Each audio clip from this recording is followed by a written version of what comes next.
Walau mungkin terlihat sama, buah murbei dan raspberry ternyata berasal dari keluarga yang berbeda. Jika murbei berasal dari pohon murbei yang merupakan anggota keluarga Moraceae dan memiliki batang pohon solid yang dapat tumbuh besar. Sementara raspberry adalah buah dari tanaman raspberry yang merupakan anggota keluarga mawar dan termasuk pohon semak dan tidak memiliki batang kokoh seperti pohon.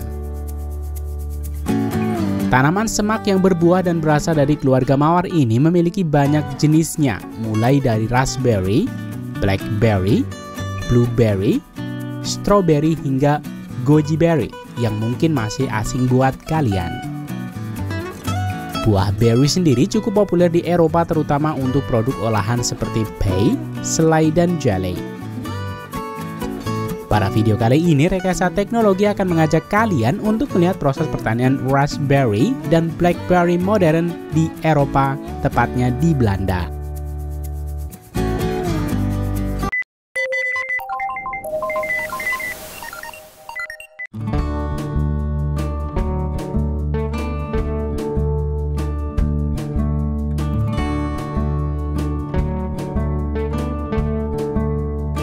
Seperti halnya proses pertanian lainnya, proses pertanian raspberry dan blueberry dimulai dengan penyiapan lahan. Untuk mendapatkan hasil panen yang maksimal, petani harus mempersiapkan banyak hal, terutama berkaitan dengan unsur penopang tumbuh kembang tanaman. Kegiatan ini dimulai dengan pembajakan ladang dan pengaturan jarak bedengan untuk tempat menanam bibit berry. Jarak antara barisan bedengan adalah 3 meter. Jarak ini untuk mengakomodir kehadiran traktor pemanen, tetap leluasa bergerak di antara bedengan. Selain itu, jarak ini juga ideal untuk tanaman dapat berkembang dan menghasilkan lebih banyak berry. Setelah ladang siap, langkah berikutnya adalah memasang tiang dan kabel yang akan digunakan untuk menopang tanaman raspberry dan blackberry. Di awal pertumbuhannya, benang dan tiang ini penting untuk membantu bertahan dari angin dan membatasi area pertumbuhannya, sehingga setiap bagian dapat mendapatkan cahaya matahari yang cukup. Selanjutnya, pipa-pipa drip irrigation dipasang dan diarahkan ke pangkal bibit tanaman berry yang baru datang. Jaringan pipa kecil ini akan memenuhi kebutuhan air dari tanaman berry sepanjang tahun. Bagi petani besar dengan lahan yang luas, biasanya proses penanaman bibit dilakukan langsung pada tanah di ladang. Hal ini karena proses perawatannya dilakukan sepenuhnya oleh mesin dan alat berat. Petani dengan model seperti ini biasanya memiliki pangsa pasar pabrik selai dan pabrik olahan berry. Sementara untuk petani dengan ladang yang lebih kecil yang menjual buah berry dalam kondisi segar dalam kemasan akan menanamnya dalam pot. Hal ini dilakukan untuk mempermudah proses penggantian bagi bibit tanaman yang sudah tidak lagi efektif dan juga proses operasionalnya yang masih melibatkan banyak tenaga manusia. Proses penanaman ini biasanya dilakukan di musim semi. Tanaman raspberry dapat mulai berbuah di umur 1 tahun, namun akan berbuah secara produktif di umur 2 tahun. Seperti semua buah lainnya, buah beri dimulai sebagai bunga pada tanaman. Mereka diserbuki oleh lebah dan serangga lainnya, yang akhirnya mulai menghasilkan buah. Buah beri memiliki warna hijau saat muda dengan tekstur sangat keras, dan pada akhirnya akan mulai berubah menjadi merah atau hitam dengan tekstur lembut, dan menghasilkan lebih banyak gula. Petani raspberry dan blackberry memiliki hama yang sama, yaitu serangan serangga, tikus, dan juga burung. Namun, serangan burung perlu ditangani dengan serius. Selain dapat mengurangi hasil panen, burung juga terbukti menyebarkan penyakit-penyakit baru ke tanaman berry. Untuk petani yang lebih kecil biasanya akan memasang jaring dan membentangkannya di sepanjang ladang blackberry. Sementara itu, untuk petani besar yang memiliki ratusan hektar tanaman raspberry akan menggunakan hewan predator alaminya, yaitu burung elang. Kehadiran burung elang terlatih di ladang raspberry dapat efektif mengusir hama burung-burung yang lebih kecil yang biasa memakan raspberry. Selain itu, penggunaan elang menjamin tanaman terbebas dari penggunaan bahan kimia. Burung elang fallow crane adalah predator alami dari burung jalak pemakan buah-buahan. Setiap hari di pagi hari, pelatih membawa elang dengan mobil untuk melepaskan elang untuk berpatroli di sekitar ladang. Mereka dilepas di pagi hari saat mereka masih lapar, sehingga membuat elang lebih agresif terhadap burung pemakan buah. Setelah penggunaan elang secara rutin membuat burung-burung pemakan buah tidak datang ke ladang setelah tahu kehadiran elang-elang ini.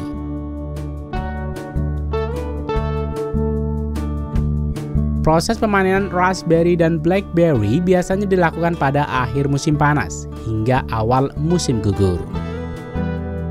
Pada bulan-bulan ini, raspberry sudah manis dan berubah warna, baik merah, hitam, dan memiliki banyak kandungan air. Untuk pertanian buah raspberry dan blackberry yang memiliki pasar buah segar, biasanya proses pemanenannya dilakukan secara manual oleh para pekerja yang akan memetiknya. Hal ini dilakukan untuk memastikan buah hasil panen tidak rusak dan hanya buah yang sudah matang sempurna yang masuk ke ruang pengemasan. Buah blackberry ini selanjutnya dikemas dengan kemasan plastik bening dan kemudian ditimbang dan diberi label produksi.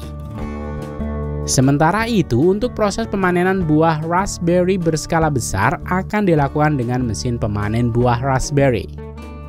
Mesin pemanen ini hampir sama yang digunakan untuk memanen buah anggur, kecuali kenyataan adanya modifikasi pada bagian penampung buah. Jika mesin pemanen anggur menggunakan bak pemanen di bagian kanan dan kiri, pada pemanenan buah raspberry, pada bagian atas diisi oleh para pekerja yang akan menampung buah hasil panen secara manual pada keranjang. Mesin pemanen ini berjalan di atas satu barisan tanaman raspberry. Sementara di kedua sisi barisan terdapat dua set paku plastik yang menjangkau ke dalam barisan dan mengguncangkan tanaman untuk menjatuhkan buah berry yang sudah masak dari tanaman.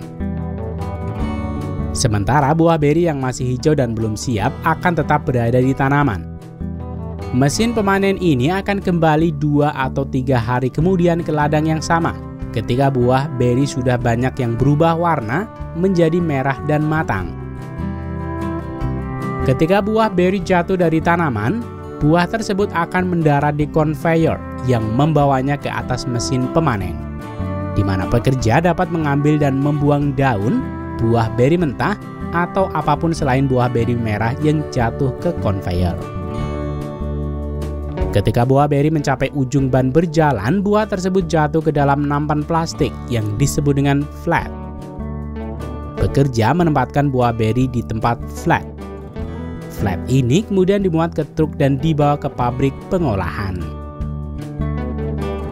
Kebanyakan hasil panen ini akan diolah langsung di pabrik makanan olahan raspberry seperti pabrik jelly ini.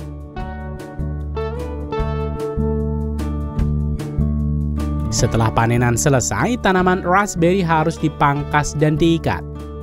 Proses ini seperti pemotongan rambut untuk tanaman raspberry. Hal ini bertujuan untuk membantu tanaman raspberry untuk menghadapi cuaca sangat dingin di musim dingin. Tanaman raspberry tumbuh dengan batang panjang yang disebut dengan tongkat. Batang tongkat ini berwarna hijau dan tidak berubah pada tahun pertama. Setelah tumbuh panjang dan melewati musim dingin, batang hijau akan menjadi coklat dan keras. Pada musim semi berikutnya, batang-batang tersebut akan menumbuhkan daun-daun dan dahan-dahan hijau baru yang menghasilkan buah pada musim panas. Pada musim gugur, setelah panen musim panas selesai, batang-batang coklat tua mati dan ditebang, sedangkan batang-batang hijau baru yang telah tumbuh sejak musim semi diikat ke kabel agar siap berbuah pada tahun berikutnya.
Pada video sebelumnya, kita pasti tahu bahwa ulat sutra hanya memakan daun dari tanaman mulberry.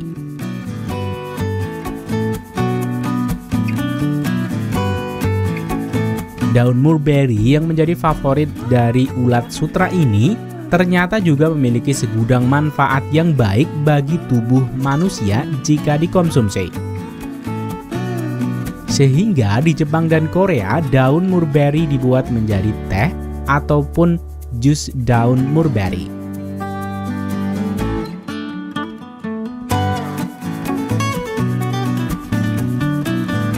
Setelah pada video sebelumnya kita sudah singgung pertanian mulberry, enaknya kita langsung bahas juga pertanian mulberry ini.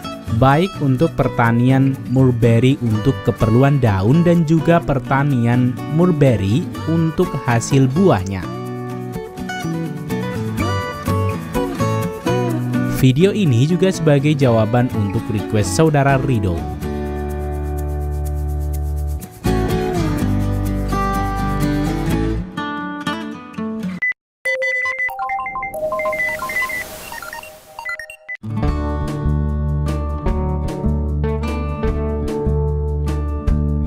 Tanaman mulberry atau bebesaran yang dalam bahasa Inggris dikenal dengan mulberry adalah tanaman yang mudah tumbuh dan tidak membutuhkan lahan dengan kriteria khusus. Di beberapa daerah mungkin dapat tumbuh liar dan kalian mengenal tumbuhan ini dengan nama lain.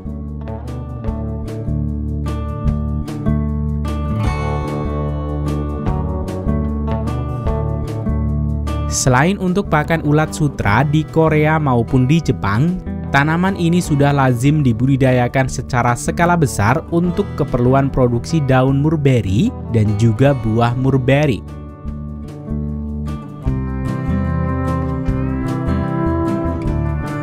Biasanya petani yang mengkhususkan diri untuk memanen daun mulberry akan dilakukan di luar ruangan. Dan petani yang bertujuan untuk menghasilkan buahnya akan menanamnya di rumah kaca. Petani akan memulai perkebunan mulberry dengan membajak ladang untuk menggemburkan tanah. Sementara itu, untuk memenuhi kebutuhan nutrisi tanaman, petani membuat pupuk kompos mereka sendiri.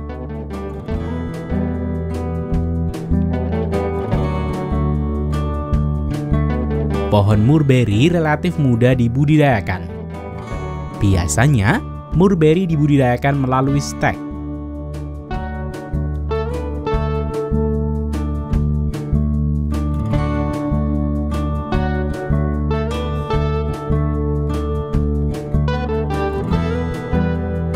Untuk petani buah mulberry, petani akan menanam terlebih dahulu batang pada semi-triptych hingga tumbuh daun dan akar yang cukup kuat, sebelum akhirnya ditanam di ladang mulberry.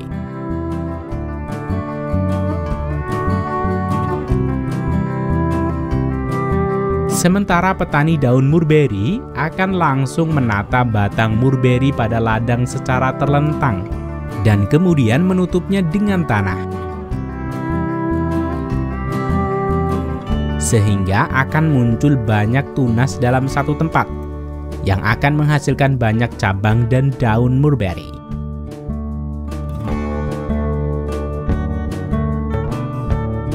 Selama masa perkembangannya, petani akan rutin memberikan pupuk dan melakukan pemangkasan untuk mengatur arah perkembangan tanaman mulberry.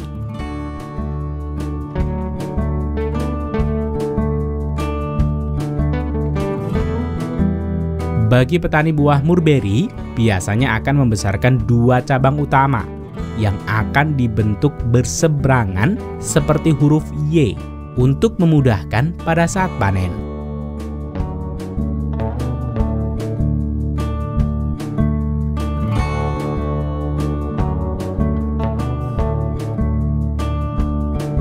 Petani daun mulberry dapat memanen dalam waktu yang lebih cepat. Setidaknya ketika mulberry mulai berumur 6 bulan.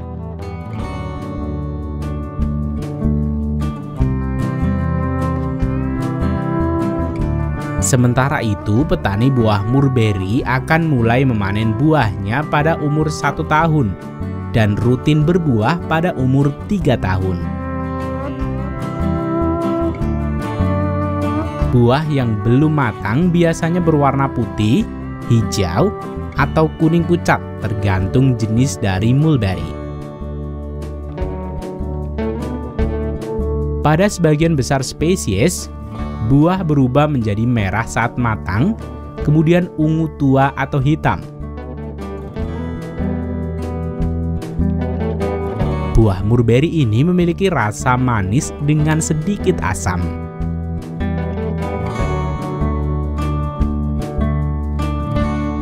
Ketika musim panen tiba, petani buah mulberry akan membentangkan jaring di bawah pohon.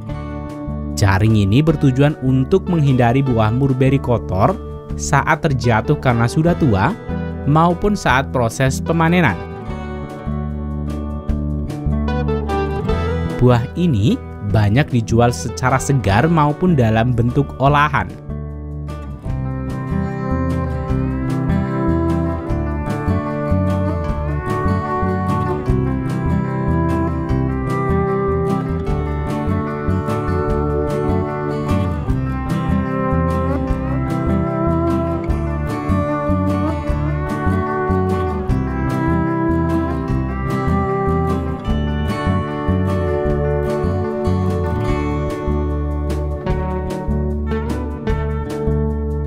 Sementara itu, petani daun mulberry biasanya akan mengolah daun ini menjadi bubuk semacam teh matcha.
Cranberry adalah buah yang cukup terkenal di telinga kita, terutama karena proses pemanenannya yang unik.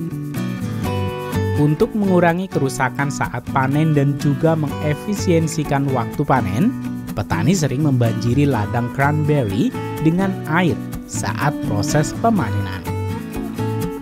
Proses inilah yang sering dibuat menjadi judul clickbait sebagai buah dalam air.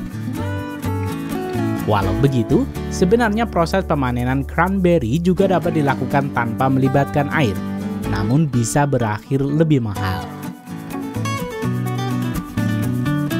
Perlu kalian tahu, salah satu manfaat kesehatan paling terkenal dari cranberry adalah kemampuannya untuk membantu mencegah infeksi saluran kemih. Beberapa penelitian menunjukkan bahwa senyawa-senyawa dalam cranberry dapat mencegah bakteri E. coli menempel pada dinding saluran kemih. Sejak zaman dulu, suku-suku asli Amerika menggunakan cranberry sebagai makanan obat dan bahkan untuk pewarna alami. Cranberry merupakan salah satu komoditas pertanian yang penting di beberapa wilayah, terutama di Amerika Serikat dan Kanada. Mereka seringkali ditanam di lahan rawa yang dialiri air untuk menjaga kelembaban tanah. Pada video kali ini, Rekayasa Teknologi akan mengajak kalian untuk melihat proses pertanian cranberry di Amerika.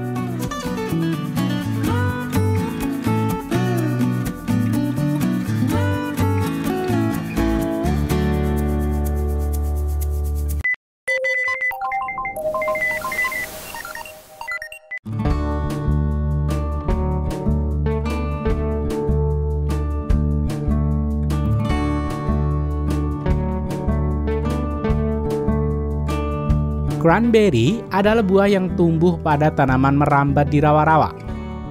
Mereka biasanya dipanen dari bulan September hingga November.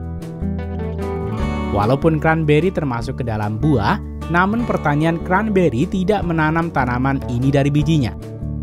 Melainkan tanaman baru ditanam dari potongan batang dan daun tanaman tua. Proses perbanyakan bibit tanaman ini disebut dengan stek. Potongan batang dari induk tanaman cranberry disebar di sepanjang ladang dan dimasukkan ke dalam tanah. Dan dalam beberapa minggu, batang ini akan menjadi tanaman baru. Namun sebelum itu, seperti proses pertanian buah lainnya, proses ini dimulai dengan proses persiapan lahan. Tanaman ini menyukai tanah yang sangat basah, asam, dan berpasir. Mereka tidak membutuhkan banyak nutrisi atau pupuk seperti tanaman lainnya. Sehingga proses persiapan lahan untuk cranberry melibatkan dengan penambahan pasir ke dalam tanah dan mencampurkannya secara merata.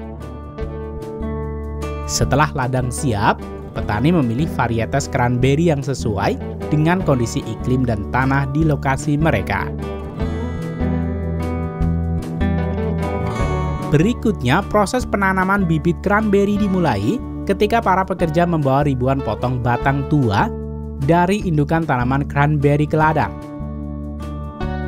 Para pekerja akan membantu mesin traktor meratakan batang tanaman di atas mesin yang akan menyebarkannya secara merata pada jalur lintasan penanaman bibit.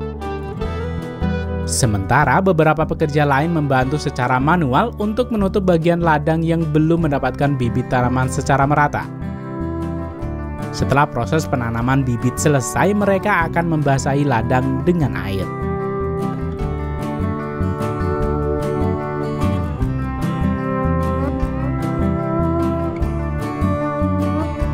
Walau tanaman ini memiliki ukuran yang pendek dan merambat, namun tanaman cranberry biasanya membutuhkan waktu sekitar 2 hingga 3 tahun setelah proses penanaman bibit untuk mulai berbuah secara optimal. Pada tahun-tahun pertama, fokus utama adalah pada pertumbuhan dan perkembangan tanaman serta pembentukan akar yang kuat. Buah cranberry biasanya mulai muncul dalam jumlah yang signifikan setelah tanaman mencapai kematangan penuh, yang biasanya tercapai pada umur sekitar 3 atau 4 tahun setelah penanaman bibit. Proses ini dapat sedikit berbeda tergantung pada kondisi pertumbuhan, iklim, dan pengolahan tanaman yang dilakukan.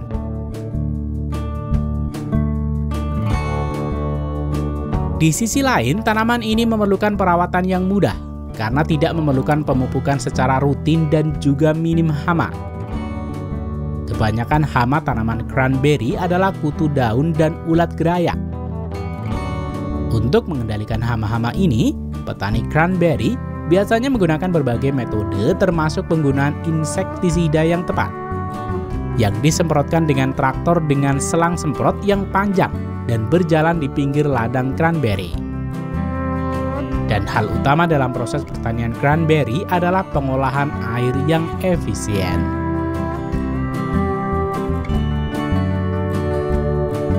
Bunga kecil berwarna merah muda yang terbentuk pada tanaman cranberry biasanya mekar di bulan Juni.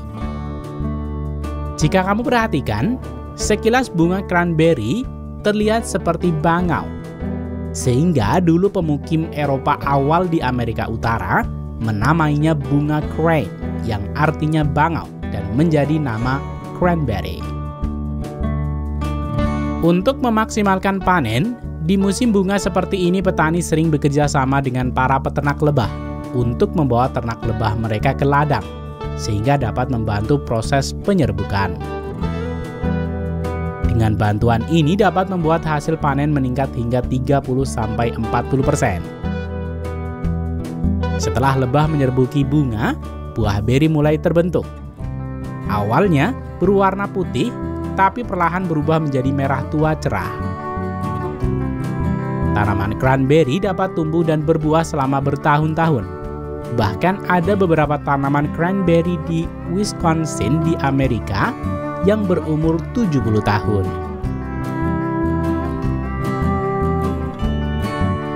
Buah cranberry biasanya mulai dapat dipanen pada bulan September. Di ladang ini saja terdapat lebih dari 20 juta buah beri yang siap dipetik dan dikemas.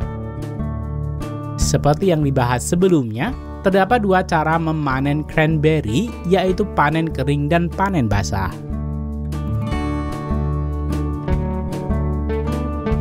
Proses pemanenan cranberry kering biasanya dilakukan pada awal panen, ketika buah masih bertekstur keras, atau di akhir panen yang dilakukan untuk pembersihan panen terakhir dari proses pembanjiran ladang, di mana buah cranberry yang tertinggal sudah matang dan mengering. Pekerja akan menurunkan mesin pemanen khusus yang kecil yang umumnya dioperasikan oleh satu orang. Di ladang yang besar, beberapa orang akan melakukan proses pemanenan ini secara kelompok. Mesin ini mengangkat buah cranberry ke dalam wadah pada bagian belakang. Selanjutnya, buah-buahan ini dikumpulkan pada kotak-kotak besar yang dapat menampung cranberry hingga seberat 400 kg. Kemudian, untuk mengangkat keranjang-keranjang ini ke bagian belakang truk agar tidak merusak buah, kebanyakan pengangkatannya dilakukan dengan helikopter. Karena apabila dilakukan dengan traktor yang melintasi ladang, akan menghancurkan tanaman cranberry. Selanjutnya, buah hasil panen ini akan dibawa ke pack house untuk diproses selanjutnya. Sementara itu, untuk panen basah, ladang ini akan dialiri air hingga tanaman tenggelam.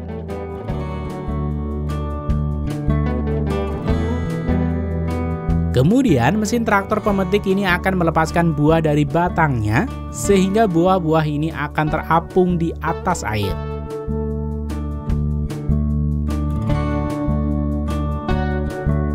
Berikutnya pekerja akan mengumpulkan buah beri ke satu titik. Baru kemudian mesin pompa akan menyedot buah menggunakan pipa bawah air. Selanjutnya, buah beri akan dijatuhkan ke truk penampung. Sementara air akan dikembalikan lagi ke ladang. Para pekerja membantu mendorong buah beri secara perlahan ke arah pipa. Proses pemanenan ini selain lebih efektif, buah cranberry juga akan langsung tercuci bersih ketika masuk ke dalam bak truk penampung.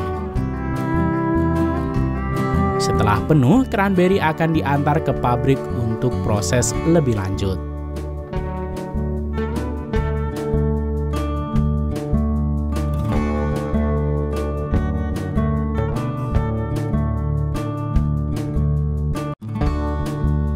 Di pabrik semacam ini, buah cranberry dapat diproses lebih lanjut menjadi berbagai produk, seperti jus, saus, kue, atau dikemas untuk dijual sebagai buah segar.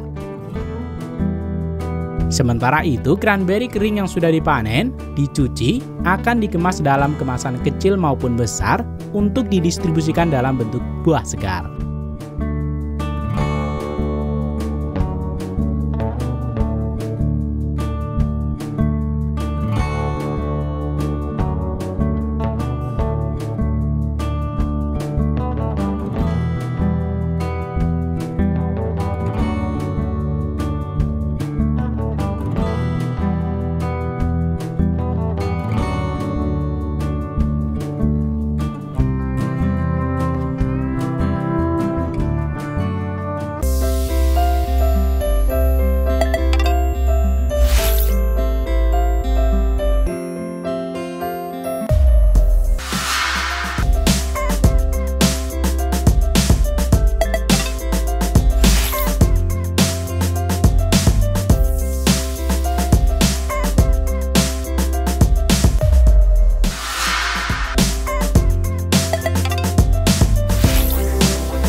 Ini adalah robot besar pemanen buah stroberi.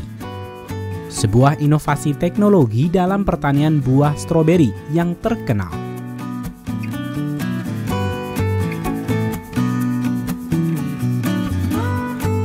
Namun, ada hal yang lebih menarik dari sekedar inovasi robot pemanen, yaitu inovasi atau cara dan proses bertani stroberi dengan cara hidroponik modern. Sebagian dari kalian mungkin sudah akrab atau familiar dengan metode tanam hidroponik. Metode tanam hidroponik memiliki banyak keunggulan, di antaranya adalah hemat akan lahan, tidak membutuhkan banyak air, dan juga dapat meningkatkan produksi hingga 4 kali lipat dari perkebunan biasa. Kebun stroberi konvensional biasanya menanam 50.000 tanaman stroberi per hektar. Namun dengan sistem hidroponik semacam ini, petani dapat menanam hingga 200.000 tanaman per hektar.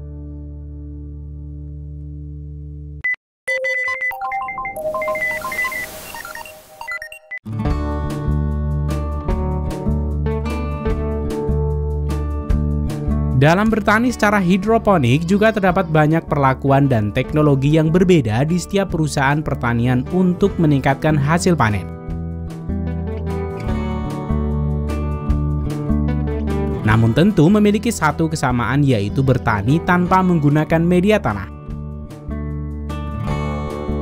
Dan sebagai gantinya, menggunakan air yang mengalir dan juga dilakukan secara vertikal untuk meningkatkan area lahan pertanian dengan lahan yang ada.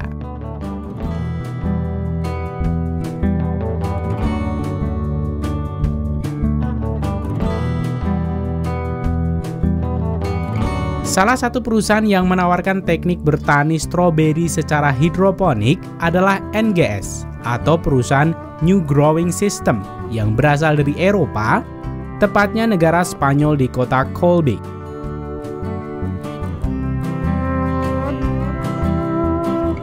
Peralatan dan sistem hidroponik NGS sudah banyak diterapkan di banyak negara bagian Eropa.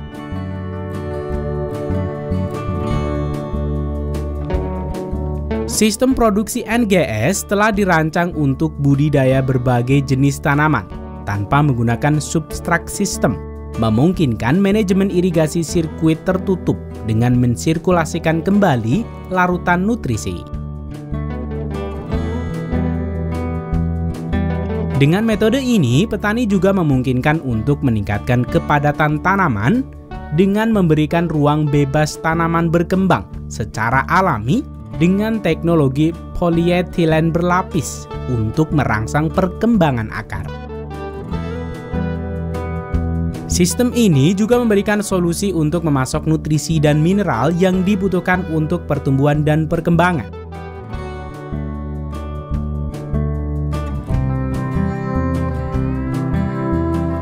Dengan desain rangka polietilen berlapis yang terbukti dapat mendorong pertumbuhan dan perkembangan akar dengan mengoptimalkan ruang yang tersedia dan mengoptimalkan penyerapan air dan nutrisi.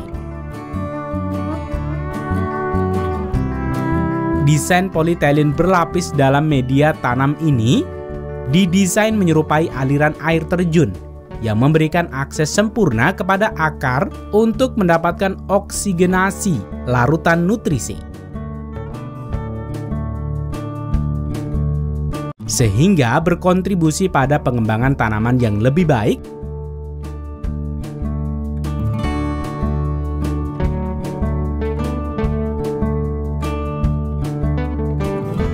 sistem produksi polis ini memberikan kontrol penuh atas tanaman.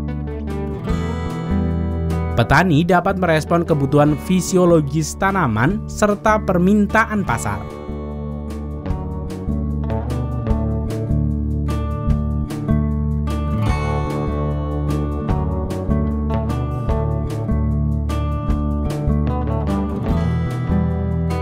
Selain itu, sistem sirkuit air tertutup dapat mengoptimalkan penggunaan air yang biasanya terbuang pada sistem lain.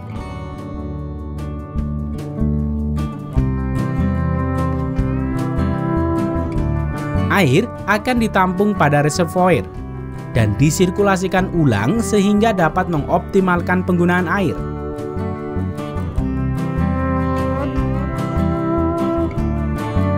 Desain atap rumah kaca ini juga dirancang untuk memiliki selokan di bagian atas bangunan yang berguna untuk mengumpulkan semua air hujan atau embun di pagi hari, yang kemudian mengirimkannya ke reservoir.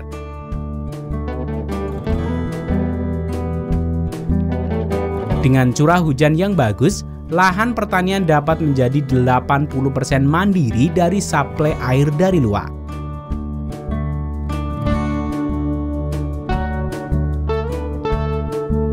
Dengan sistem ini, pertanian hidroponik stroberi NGS dapat menjadi pertanian dengan 0% limbah.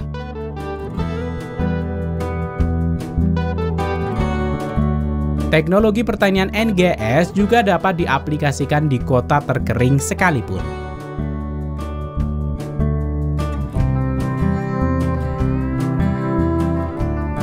Penggunaan sistem sensor memungkinkan kontrol pengendalian iklim atau udara di dalam rumah kaca dapat dilakukan secara otomatis, sehingga dapat membuat hasil panen lebih meningkat, bahkan dapat mengatur waktu panen.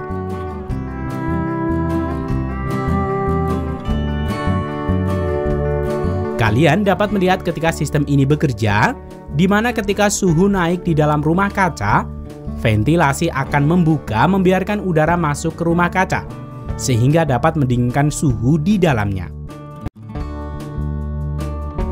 Selain itu, media tanam akan berputar secara berkala.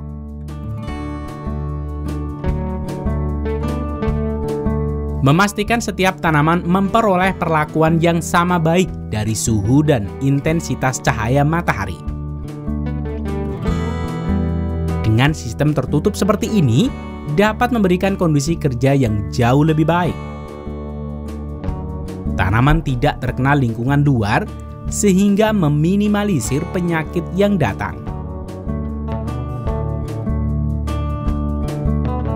Dengan sistem ini, petani biasanya menanam stroberi pada awal di musim semi dan berlanjut lebih lama di musim gugur. Pada akhirnya, manfaat besar dari sistem ini adalah lingkungan ramah yang diciptakan. Rumah kaca ini dapat menekan hama dan penyakit, dan juga dapat menarik banyak udara melalui terowongan dan ventilasi.